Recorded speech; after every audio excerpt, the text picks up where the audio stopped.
Like I'm in my mid-50s and I'm not on any medication. I take no medication. I never take a Panadol. I don't take any pain relief. I get everything that I need from my kai. She doesn't look 50, eh? Cheers, guys. Welcome back to Why Should We Give a F, our pretend podcast where we talk about why we should give a F about different topics. Today we're here with Amar. Kia ora. Villain on the sound. What's up? And our special guest, Auntie Sally. Kia ora. Auntie Sally is an expert in indigenous contextualization of the gut-brain connection with a particular focus on the gut microbiome and enteric nervous system. Before we start the questions, what the hell is that? Well, it's a really good question. And basically what that means is that in your gut is like its own brain. And so whenever you have a kai and it comes down your digestive system from your esophagus all the way through your gut into your intestines, it's actually your gut that's deciding what to do with all that kai. Nothing to do with your brain, it's all your gut. And so there's all these trillions and trillions of microorganisms living in your gut. Interesting. All right, so how would you break that down to our whānau that don't know anything about gut health? Now, that's a really good question. So in the work that I do in trying to explain that interconnectivity between the gut and the brain, I use what's called neurosemantics. So have you guys heard of pūrākau? You know what pūrākau is? And so you would have heard of the creation story? Mm-hmm. Yep. Yeah. And so before I can start talking about what's going on with our health and, you know, if somebody's having problems with their gut, I get them to try and think about how that relates to our indigenous ways of being, knowing and seeing. And so one thing that I do is I use the creation story of Hene Ahuone. Do you know about Hene Ahuone? Mm-hmm. Yes. Yep. So Hene Ahuone, PJ, what do you know about Hene Ahuone? Just basically. She was Tāne's daughter and she got brought to life by a hongi.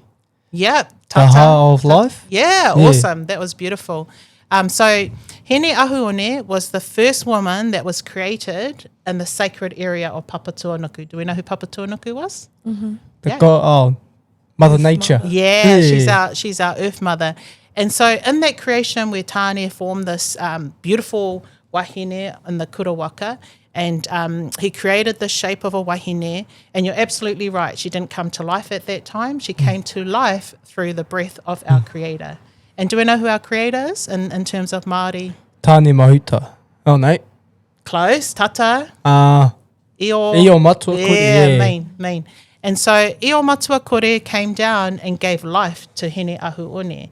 So if we look at the lifeless body, that's the anatomy. So that's the flesh. So I can see you, Amaya, and I can see you, PJ, and I can see Valen over there. I can't see what's inside your body. And so inside your body is what's called your physiology. And so you know what's inside your body? What 70% is made up of? Water? Yeah. Oh, yous are smart. So where do you think the water came from when we were created?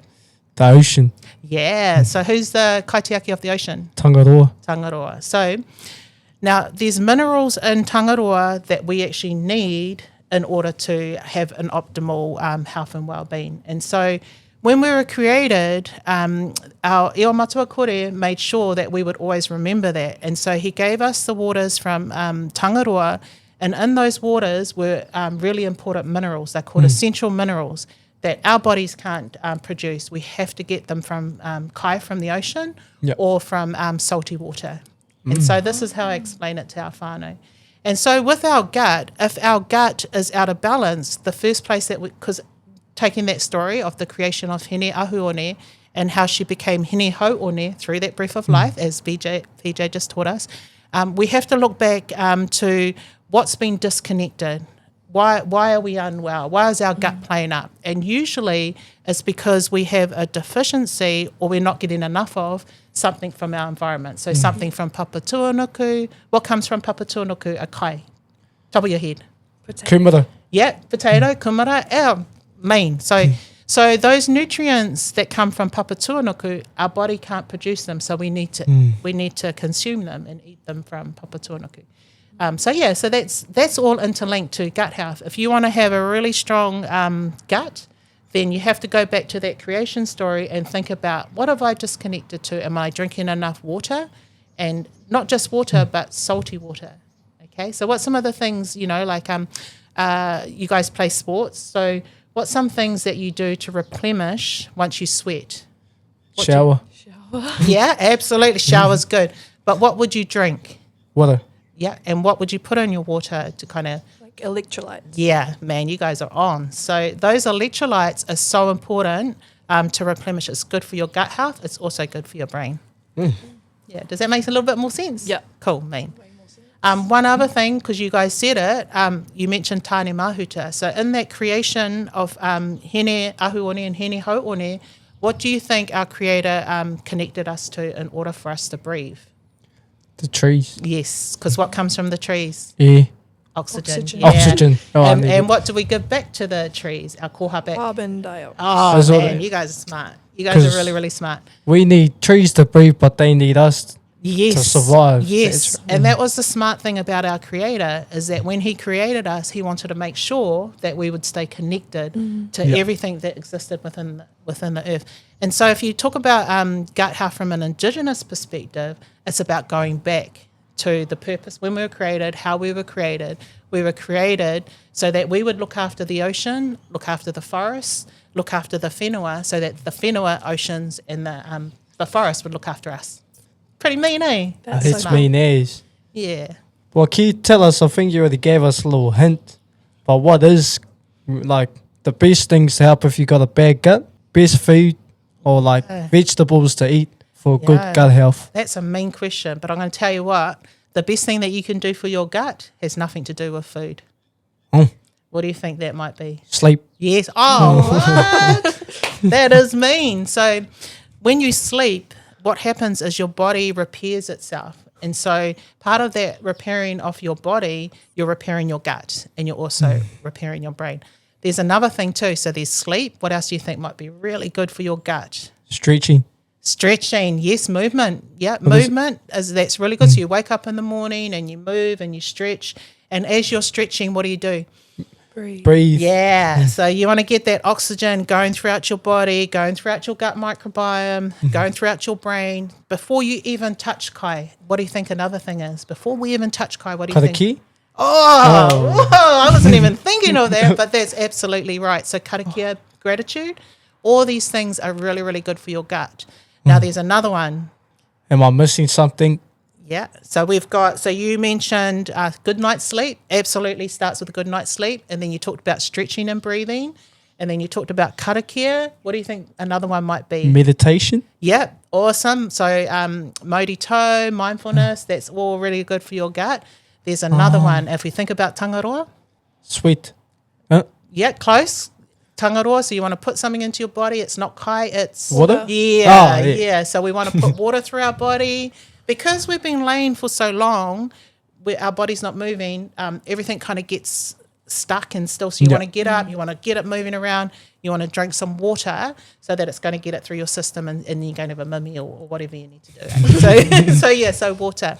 Now, there's something else before we eat that you need to get into. And if you think about our vagal nervous system, we heard of the fight and flight and rest and digest. And Yep. so when you think about fight or flight, who do you think about in terms of our atua?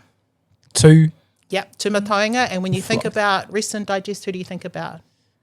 Rongo. Yeah, so rongomatane, excellent, awesome. So that's pretty much your vagal nervous system. So that's that nerve that runs down the back of your spine, and you're getting it all woken up, and you're using a little bit of tūmataonga to do the stretching, to kind of wake yourself up. You're using a little bit of rongo, so you're using water and breathing and all those kind of characteristics of rongo. What do you think is really important?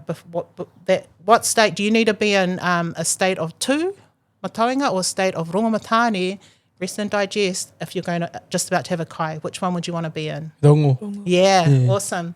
Because rongo, what he's going to do is he's going to relax your body so that your whole digestive system is relaxed and it's not tight and it's not tense. And so when you put kai into your body's going to be ready to receive it and break it all down.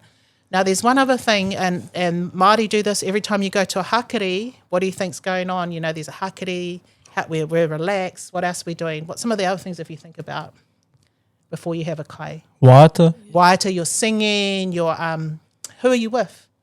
Your whānau. with whānau. And so really good for your gut microbiome when you eat, to eat with whānau, because that's how we used to do it back in the days, back in our ancestors' days.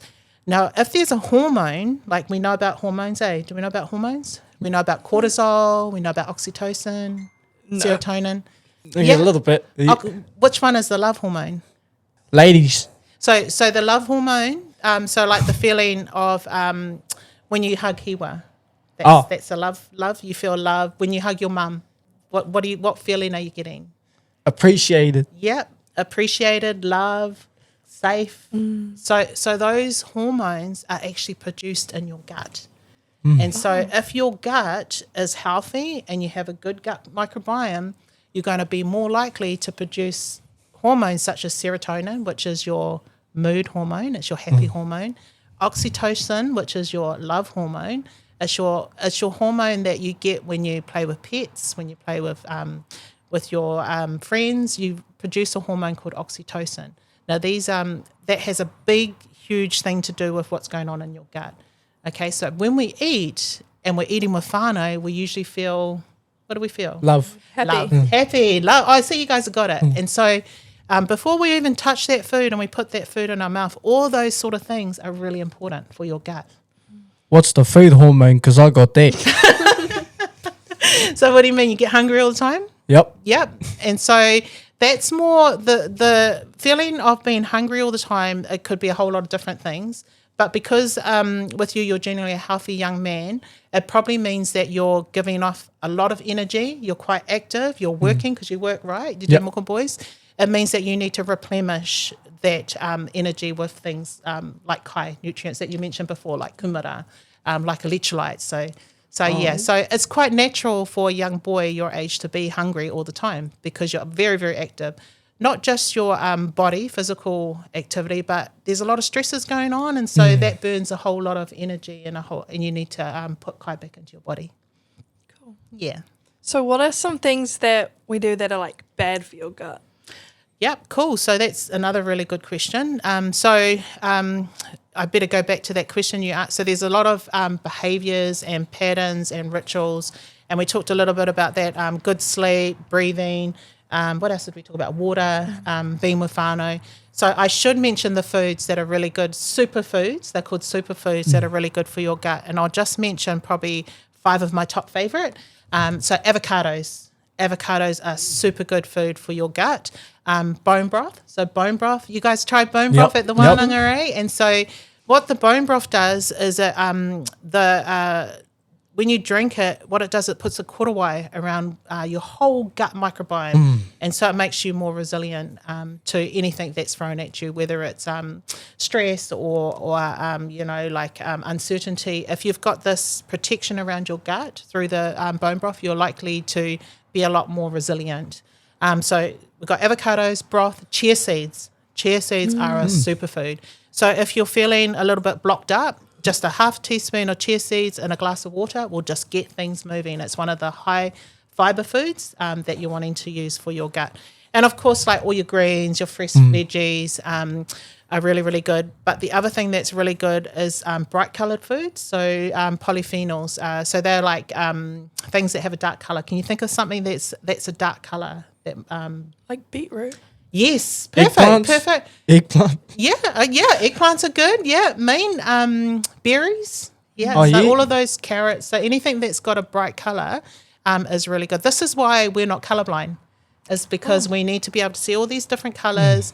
And fun fact, before we were introduced to Western foods during the process of colonisation, there were 200 different varieties of plants in our forest that we would eat, so edible plants. 200 different varieties. That's pretty cool, yeah? There was a whole lot of different varieties of mushrooms, which mushrooms, by the way, are really good for your brain. And there was 100 different species of birds, and so and all the different kai in the moana. So if we're talking about feeding your gut good things, it's diversity. Try and get as much diversity and foods that are whole foods that come from the environment. So nothing from McDonald's or anything, because it's been super processed. You actually don't know the origins of those foods. So you want to eat foods that you can recognise.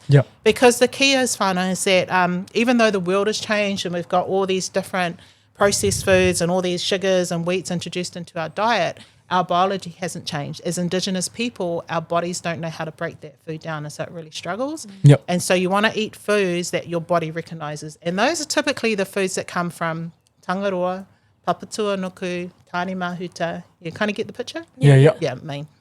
But like, what improvements personally have you gained from gut health? Honestly, like gut is the core of all well-being. When I fixed my gut, I pretty much wrote my PhD in 3.5 years. And so I always had a passion for this type of kai because I was brought up in the early 1970s, a long time ago. And we were brought up on organic food. And so our supermarket was our backyard. But along the way, I forgot about that. I moved to Wellington, and in Wellington, it's all about the vibe and eating out and all that kind of stuff. And I'd forgotten, I disconnected from all those things, like the creation story of Hene Hauini. I forgot about all that stuff, so I just ate whatever, and I got really, really sick. Yep. And so how I benefited when I addressed my sickness through fixing my gut health, I felt so much better. Like I'm in my mid-50s and I'm not on any medication. I take no medication. I never take a Panadol. I don't take any pain relief. I get everything that I need from my kai. And that's what understanding your gut health and how it can work for you is going to do for your life. My brain is sharper, like it's like 5 o'clock. I've had a long day at work and come and speak to you guys and I still feel high energy. And so if you can fix your gut, at my age, you're going to have a better fun, I guess. More whanara. Yeah, they're funny. She doesn't look 50, eh? Personally, this is like a question from both of us we were thinking about. What do you wish to like gain or get from your business, rongoa puku? Yeah, that's a really good question. So typically when we think of business, you think about making money and all that kind of stuff. That's actually not what drives me to do this work. As you know, I'm always giving away. People come over and go, here's some cacao, here's some nuts.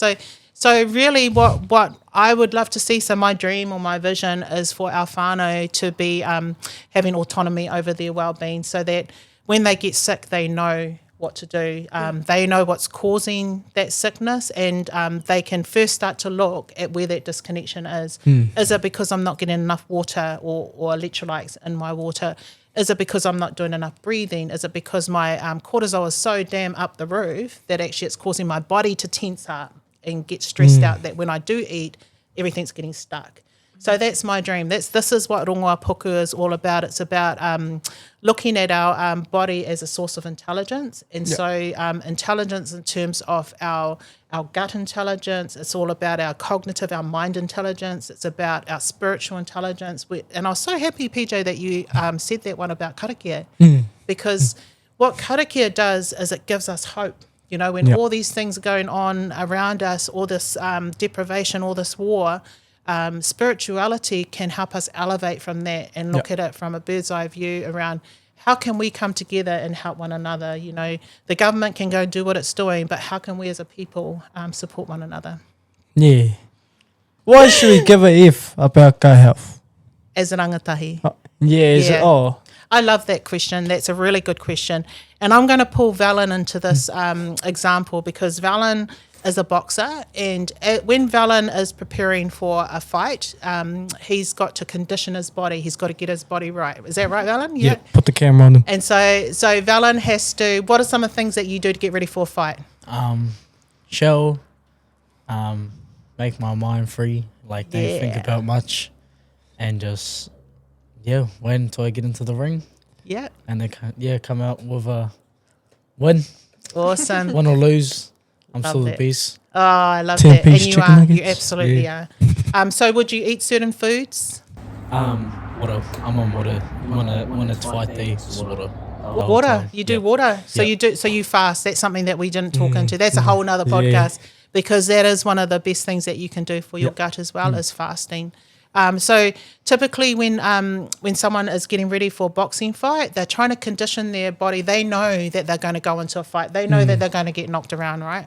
And so you exercise, you build resilience and strength through your physical strength. Is that right? Yep. Am I right? Yep. You eat certain foods, you drink lots of water, you make sure you get your electrolytes in, you do your stretching, so all that kind of stuff. Yeah. And the reason why this is important for you young ones, and I'm using this analogy, is because everything that Valen does for his body is going to protect him when he's in that ring. So when he does get hit, he's going to be able to recover a lot faster. He's going to be able to take those punches and get back up and be resilient. Now, the same thing, if you think about your puku, right, and all the things that you're putting into your puku, and you want to make sure that your gut is going to handle. Because I know you guys are going to want to go and eat your KFC and all your McDonald's. And I'm not saying don't do that. What I'm saying is that you need to build your gut resilience the same way that Valen is building his resilience. You need to build that in your gut. And things like fasting and bone broths are going to do that for you. And why it's important that you learn this now is because Valen, in 20 years' time, he's not going to be jumping in that ring and having a fight. So you have to learn these disciplines so that when you get to my age, you've already got into those natural ways of doing and being. And so that's why it's important you guys learn now. Gonna be on the walking stick, eh? I'm gonna be in the crutches. Okay, I think we should start on our Biscuit rating. biscuits. So as we just said, Auntie Sally's real into the gut health. So we got gluten-free approved cookies. Those are my favourite. Oh, They're not mine, but I'll try 'em. So we gotta rate them all out of 10, and we rate them out of the appearance, the texture, and the taste. So just wait for them to get open.